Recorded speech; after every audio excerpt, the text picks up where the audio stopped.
Sri Raghuveera Gadyam, also known as Sri Mahavira Vaibhavam of Swami Desikan, is Srimad Ramayana in a nutshell.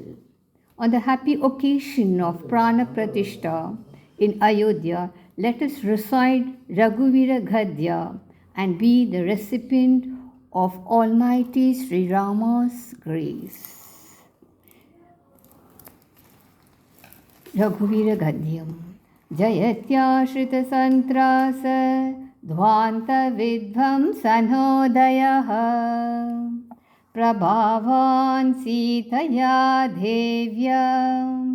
परमव्योमभास्करः Balakanda जय जय महावीर महाधीरधौरेय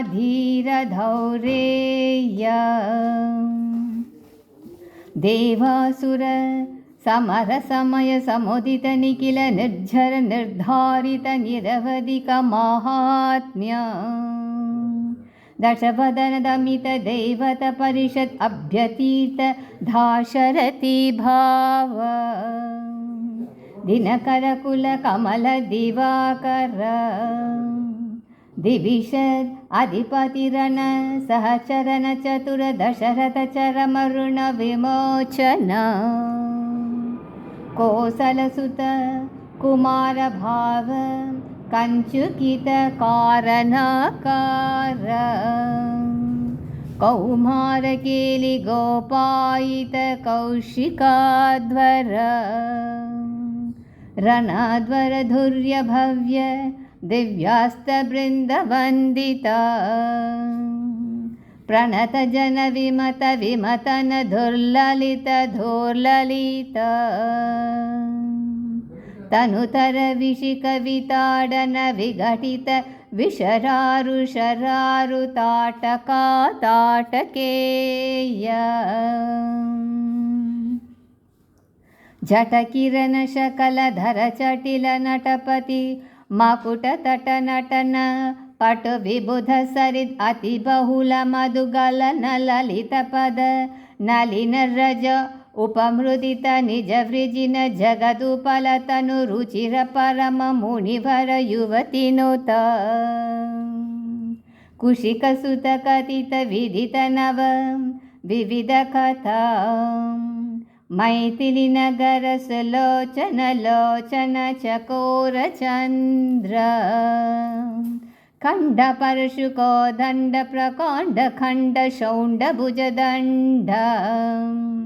चंड कर किरण मंडल बोतित पुंडरी कवन रुचित लुंटाक लोचन मोजित जनक हृदय शंकातंक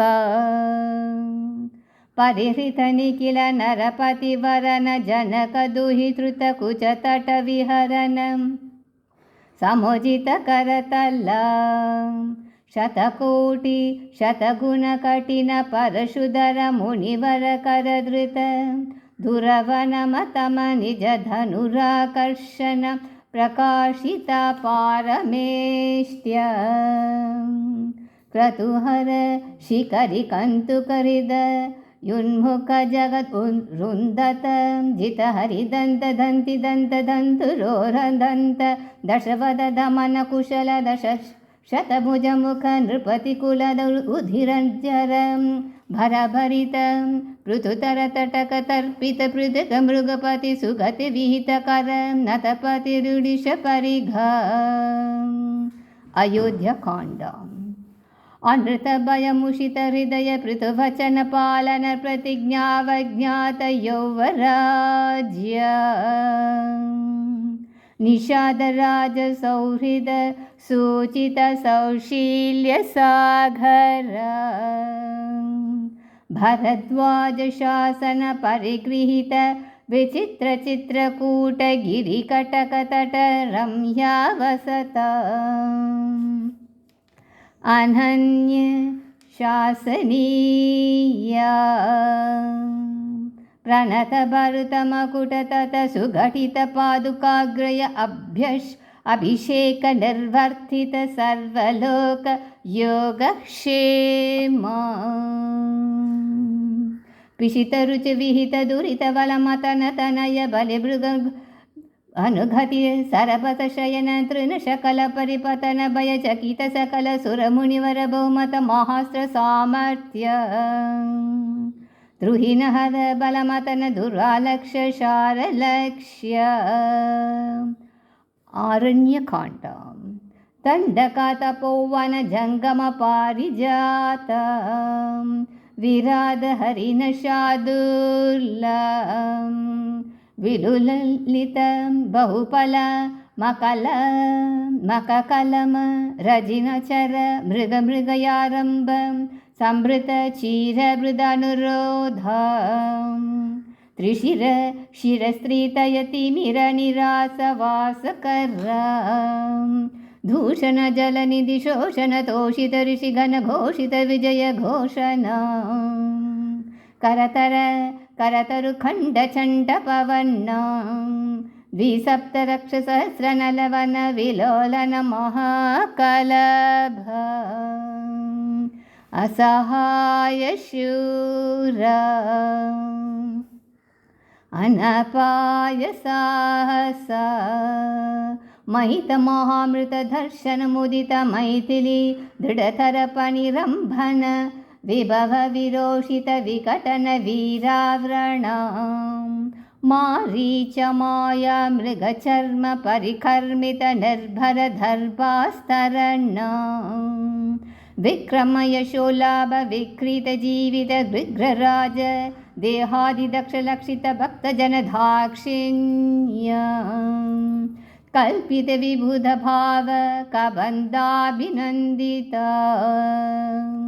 अवन्त्य महिम मुनिजन भजन मुषित हृदय कलुष शबरी मोक्ष साक्षीभूत किष्किन्धकाण्ड प्रपञ्चन तनय भावुक भाषित रञ्जित हृदय तरणि सुत शरणागति परतन्त्रीकृत स्वातन्त्र्य दृढघटित कैलासकोटि विकट धुन्दुपि कलङ्काकुट दूर विक्षेप दक्ष दक्षिणेतर पादाङ्गुष्ठधर चलन विश्वस्त सुहृदशय्या अतिपृतुल बहुविटपि गिरिधर निविवर युगपदोदय विवृत चित्रपुङ्कवैचेत्र्या विपुल भुज शैलमूल निबिड निपीडित रावण रणरणक जनक चरुरुदित विहरण चतुर कपिकुलपति हृदय विशाल शीलातल दारुण शीलामुख सुन्दरकाण्ड अपार पारावार परिख परिवृत परपुर परिसृत धवदहन जवन पवन भवं कपिवर परिष्वङ्ग भावित सर्वस्वधान युद्धकाण्ड अहित सहोदर रक्ष परिग्रह विसंवादि विविध सजीव विश्रंभन समय संभ्रम संभुंजुंबित सर्वेश्वर भाव सकृत प्रपन्न जन संरक्षण दीक्षिता वीर सत्यव्रता प्रतिशयन भूमिकभूषित पयोधि पुलिना प्रलयशिखि परुषविशिखशिखा शोषितकूपारवारिपूर प्रबलरिपुकलह कुतुकचटुल कपिकुल करतल तुलित हृदगिरिनगर सरित सेतु पतु सीमसौ सीमन्तित समुद्र द्रुतगति तरमृगवरुतिनि निरुद्धलङ्कावरो धवे पतुलासलीलोपदेश देशिक धनुर्जा घोष गगनचर गणक गिरि गरिमधर निगममय निज गरुड गरुडन निरलव गलित विश्ववदन शरकधना अकृत चरवनचर रणकरण वैलक्ष्य कोणिताक्ष बहुविध रक्षो भलादक्ष वक्षकवाट पाटन पटिम साटोपकोपावलेप कटुरटतटनिताङ्कृत चटुल कठोर कर्मुक विशङ्कट विशिख विताडन विगडित मकुट विक्वल विश्वासरस्तनय विश्वासमय विश्रानन विख्यात विक्रम कुम्भकर्णकुलगिरिविदलनधाम्बोलीभूतनिशङ्ककङ्कपत्र अभिचरणुतव परिचरण विघटन सरभस परिपद परिमित कविबलजलदिलहरि कलकलह कुपित मद मगजिताभिहनन कृत जन साक्षी राक्षस द्वन्द्वयुद्धा अप्रतिद्वन्द्व पौरुष त्रयम्बक समाधिक घोरासढम्बर सारथिहृतरथ सत्रपशास्त्रव सत्यापित प्रताप क्षितिशरकृतलवनदर्श मुखमृगदर्शक नृपतन पुरुदय धर गलित जनित धरतल हरिहय नयनन नलिनवदन रुचिकचित कलतल निपति सुरतरु कुसुम वितति सुरभितरतपता अखिल जगदधिक भुज फल बरवल दल दशल पवन लपन दशक लवन जनित कदन परवशर जिंजर युवति विपलन वचन सम विषय निगम निकर शिखर मुकर मुख मुनिवर परिपणित अभिगत शतमुख हृत पितु प्रीति निवृत्ति वर्ण पावन धनादि गिरीश मुख सुरपति नुति मुदित अमित मति विविध विदित कथित निज विभव जलधि पृतलव विगत भय विबुध परिमृड विबोधित वीर शयन शायित वाण कृतनौघ स्वसमय विघटित सुघटित हृदय सहधर्मचारिणीक विभीषण वर्षं वधीकृत लङ्केश्वर्य निष्पन्न कृत्य कपुष्पित रिपुपक्ष पुष्पक रभस गति गोष्पदीकृत गगार्णव प्रतिज्ञार्णव तरण कृत शन भरत मनोरथ संहित सिंहासनाधिरूढ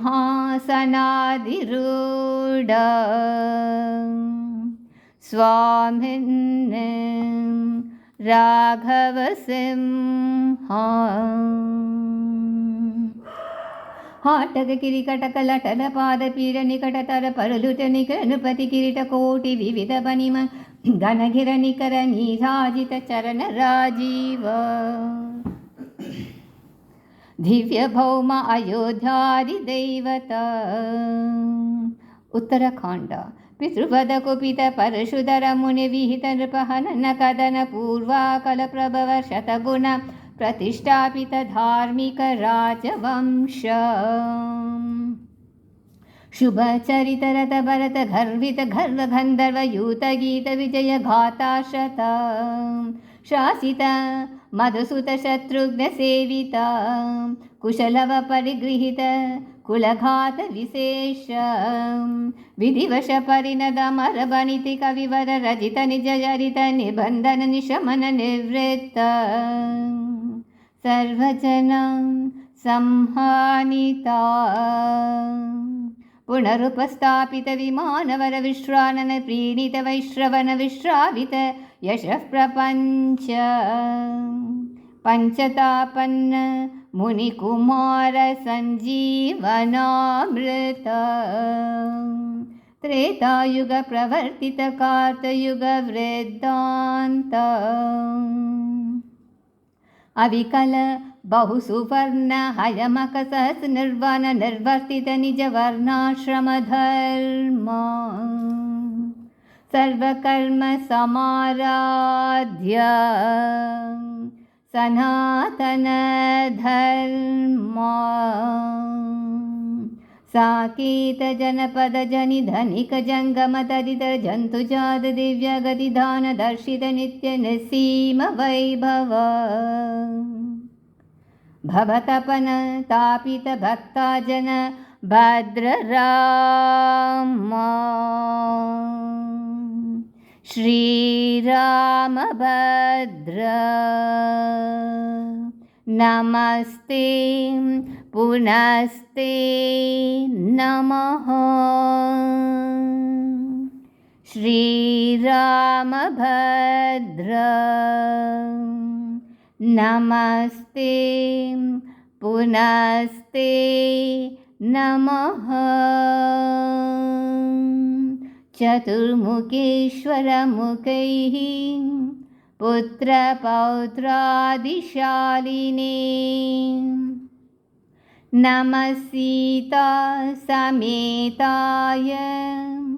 रामाय गृहमेधिने चतुर्मुखेश्वरमुखैः पुत्रपौत्रादिशालिने नमः सीता समेताय रामाय गृहमेधिने कविकथकसिंहकथितं कठोरसुकुमारगुम्बगम्भीरं भवभयभेषजम् एतत् पठत